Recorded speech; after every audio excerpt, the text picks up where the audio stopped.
Good morning বন্ধুরা, তোমরা কেমন আছো? আশা করি খুব ভালো আছো। আমিও খুব ভালো আছি। আজকে আমি বানাবো মটনের রেসিপি নিয়ে এসেছি তোমাদের জন্য।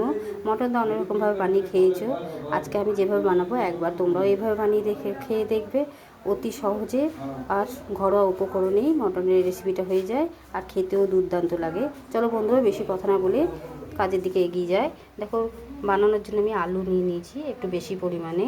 টমেটো নেই, টমেটোর পরে কেটে নেব। এখানে আদা, রসুন, কাঁচা লঙ্কা পেস্ট করে নিয়েছি। পেঁয়াজ আছে কিছুটা, পেস্ট করে নিয়েছি সব মিলে।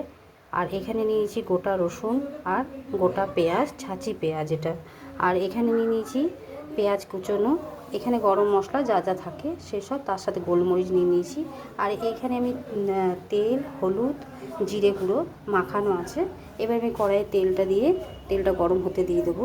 দেখো বন্ধুরা, গরম মশলার ফোড়নটা আমি দিয়ে দিলাম। বড় এলাচ, ছোট এলাচ, গোলমরিচ, দারচিনি, লবঙ্গ আর তেজপাতা সামান্য পরিমাণে, সব অল্প পরিমাণে দিয়ে দিলাম। পরে আমি আবার গরম মশলা দেবো, তাই সব অল্প পরিমাণে দিলাম। এবার এটা খুব ভালোভাবে ভেজে নেবো যাতে যতক্ষণ না গন্ধটা ওঠে। এরপর আমি দিয়ে দেবো পেঁয়াজ। দেখো বন্ধুরা, পেঁয়াজটাও দিয়ে দিয়েছি। পেঁয়াজটাও আমি খুব ভালো করে ভেজে দেবো। দেখো বন্ধুরা, পেঁয়াজটা আমার লাল করে ভাজা হয়ে গেছে। এবারে আমি দিয়ে দেবো মটনটাও কিছুক্ষণ পেঁয়াজের সঙ্গে নেড়ে চেড়ে নেব। তারপর আমি দিয়ে দেবো বেটে রাখা মশলা। দেখো বন্ধুরা, মটনটা দেওয়ার পর কিছুক্ষণ নেড়ে চেড়ে নিয়ে আমি মশলাটা দিয়ে দিলাম। আর দিয়ে দিলাম আলু আর নুনটা দিইনি, তাই আমি নুনটাও দিয়ে দিলাম। এবারে আমি কিছুক্ষণ কষে নেব যতক্ষণ না মশলার কাঁচা গন্ধটা যায়। কষতে কষতে আমি দিয়ে দেবো গোটা পেঁয়াজ আর রসুন। একবার এইভাবে অতি অবশ্যই বাড়িতে খেয়ে দেখবে। অনেক রকমভাবে তো বানিয়েছো, এইভাবে বানিয়ে খেয়ে দেখবে, অসাধারণ লাগে।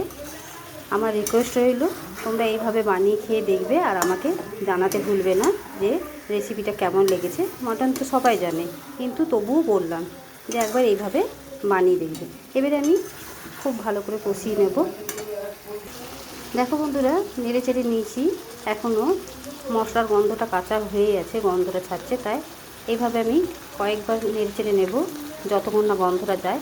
আর নিয়ে নিলাম, দেখো, একটু রঙের জন্য কাশ্মীরি লঙ্কার গুঁড়ো আর সামান্য পরিমাণে চিনি, যাতে নুন মশলার সাথে টেস্টটা ব্যালেন্স থাকে, সেই কারণে আমি চিনিটা দিয়ে দিলাম।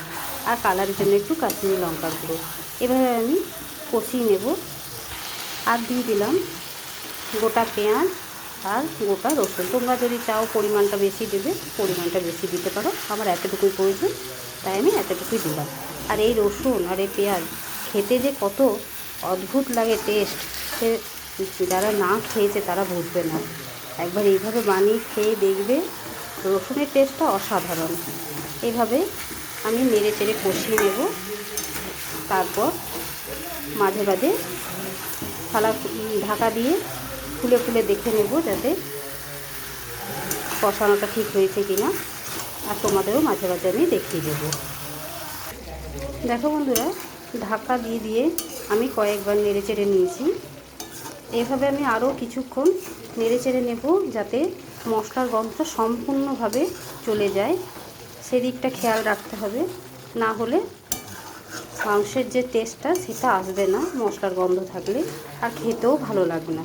তাই যতক্ষণ না গন্ধটা যায় ততক্ষণ তোমরা লক্ষ্য রাখবে, কষিয়ে যাবে। এইভাবে আমি আরও কিছুক্ষণ কষিয়ে নেব। তারপর তোমাদের কাছে আবার ফিরে আসব। দেখো বন্ধুরা, মটনটা ভালো করে কষা হয়ে গেছে।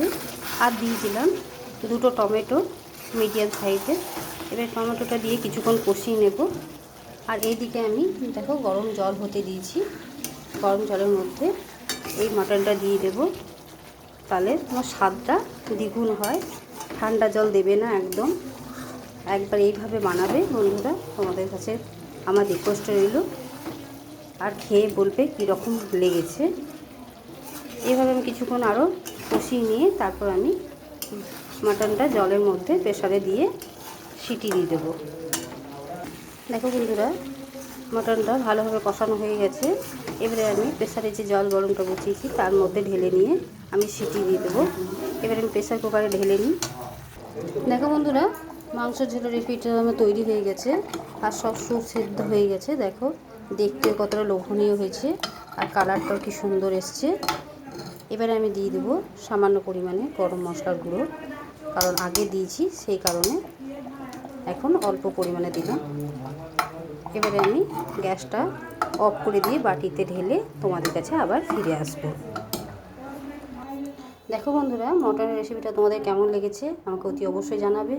আর মটনের রেসিপিটা আমার তৈরি হয়ে গেছে। তোমাদের যদি ভালো লেগে থাকে লাইক, শেয়ার এবং চ্যানেলটিকে সাবস্ক্রাইব করে দেবে আর সবার সাথে শেয়ার করে দেবে। আজকের মতো এতটুকুই। কালকে আবার অন্য কোনো রেসিপি নিয়ে তোমাদের কাছে হাজির হব।